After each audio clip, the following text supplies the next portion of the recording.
প্রিয় দর্শক বন্ধুরা, আজকে আমাদের কুচবিজ্ঞানী পরিবারের তরফ থেকে একটি ছোট্ট প্রতিবেদন পেরিস্কোপ। এই পেরিস্কোপ অত্যন্ত গুরুত্বপূর্ণ একটি বিজ্ঞানের মডেল এবং অত্যন্ত কার্যকরী একটি গুরুত্বপূর্ণ বিষয়। আলোর প্রতিফলন সূত্রের উপর নীতির উপরে বেস করে এই মডেলটি আমাদের বানানো হয়েছে। এই পেরিস্কোপের ঠিক কার্ডবোর্ডের ভেতরের দিকে এই কার্ডবোর্ডটি খুললে দেখা যাবে এখানে একটি আয়না ও এখানে একটি আয়না ঠিক 90 ডিগ্রি 45 ডিগ্রি কোণ করে ও এখানে 45 ডিগ্রি কোণ করে আটকানো আছে। তার ফলে এখান দিয়ে যে আলোকরশ্মি বস্তু সমেত ঢুকছে সেই আলোকরশ্মি সোজা সরল রেখায়, আমরা সকলেই জানি যে আলোকরশ্মি বক্ররেখায় চলতে পারে না, সরল রেখায় চলে।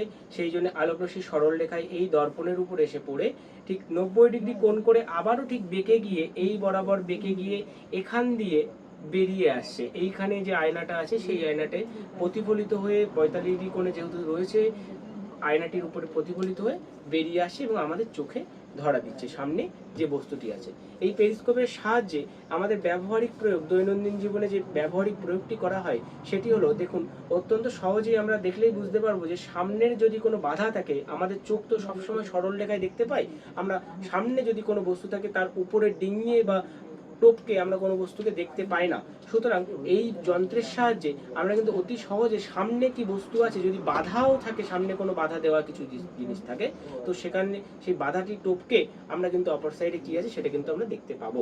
পেরিস্কোপের ব্যবহারিক প্রয়োগ সাবমেরিন বা ডুবোজাহাজে হয়ে থাকে। ডুবোজাহাজের নাবিকরা অত্যন্ত সহজে এটিকে উঁচু করে জলের উপরে কোনো জাহাজ বা রণতরী আছে কিনা সেটি সহজে দেখেন এবং তারা আক্রমণ করতে পারেন, টর্পেডো হানা দিতে পারেন। আজকাল বর্তমান যুগে এই সাবমেরিনের যুদ্ধ কৌশল অত্যন্ত গুরুত্বপূর্ণ হয়ে উঠেছে।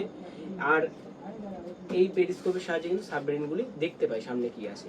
আজকের প্রশ্ন একটি অত্যন্ত গুরুত্বপূর্ণ এবং মজার প্রশ্ন: প্রথম কোন ভারতীয় সাবমেরিনের যাত্রা করেছিলেন এবং তার নামটি কমেন্ট বক্সে কমেন্ট করবেন। নমস্কার।